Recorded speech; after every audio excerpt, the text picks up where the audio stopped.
Les réglementations qui s'appliquent à l'activité d'agrosemence sont de deux grands ordres. La première, la certification biologique, axée sur l'agrobiologie en 3 phases, la bio européenne,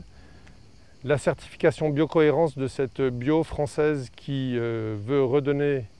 vraiment des lettres de noblesse à la bio européenne, et ensuite la certification Déméter, biodynamique, qui place l'homme au centre de la nature et la graine au centre du monde. Il y a aussi 2 autres types de certifications que nous suivons, qui sont la première liée à la qualité phytosanitaire de nos semences, avec les règles exigeantes adaptées aux grandes maisons et que nous suivons nous aussi, comme le clavibactère ou la graisse du haricot, qui sont des réglementations pour les passeports phytosanitaires, et aussi tout ce qui convient à faire de la semence stable, homogène lorsque c'est possible, dans nos populations fixées, et avoir une semence naturelle de qualité professionnelle. C'est ce qu'indirectement ici, sur cette ligne de tomates, nous réalisons, du contrôle variétal de nos productions de l'année dernière, pour s'assurer que ces variétés anciennes soient conformes au type et respectent bien l'idéotype et la variété que nous conditionnons sur le sachet. Le contrôle de la mise en œuvre de cette réglementation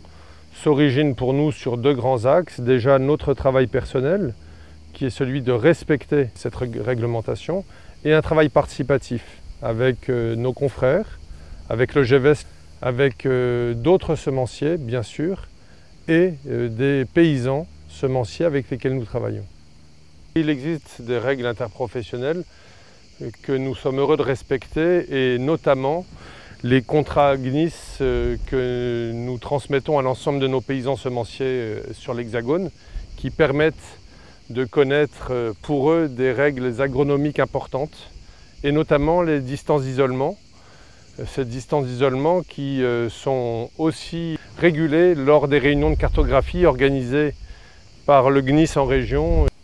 Toutes nos cultures de porte-graines sont déclarées. Le SOC réalise ces contrôles au champ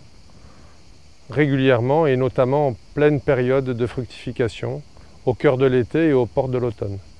C'est la première phase des tests réalisés par le SOC, et ensuite le SOC vient in situ dans l'entreprise opérer ces prélèvements régulièrement de façon aléatoire sur des lots de semences pour en contrôler la variabilité génétique. Les contrôles que nous avons sur la ferme par les services officiels de contrôle du SOC permettent aux utilisateurs finaux d'avoir une semence de qualité professionnelle, qu'ils soient maraîchers ou particuliers. C'est pour nous un atout de garantir notre travail, de faire valoir notre travail que l'on fait avec amour et avec passion. L'intérêt des contrôles qui sont faits dans le cadre des passeports phytosanitaires, et notamment sur l'espèce qu'est la tomate ou alors le haricot, nous avons nous un intérêt particulier à respecter cette réglementation pour une typologie de clients que sont les pépiniéristes, les producteurs de plants. À l'heure où la semence biologique se développe,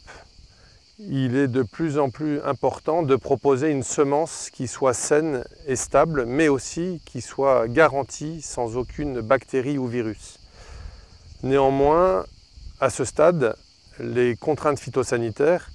ne sont pas tout à fait en phase avec nos contraintes de production et notre vision de métier semencier. Prenons l'exemple pour un pépiniériste qui va produire des tomates et en bio et en conventionnel. Il va devoir faire attention qu'aucune trace de clavibactère ne soit présente dans la graine pour faire en sorte qu'aussi bien les variétés anciennes, mais aussi les hybrides qui, eux, sont plus fragiles au stade plant, puissent résister à une éventuelle attaque. Et c'est cette qualité-là que nous devons garantir aux pépiniéristes afin de lui permettre de livrer des plants de semences biologiques à des agrobiologistes, et ainsi de participer au développement de la filière production de semences biologiques en France,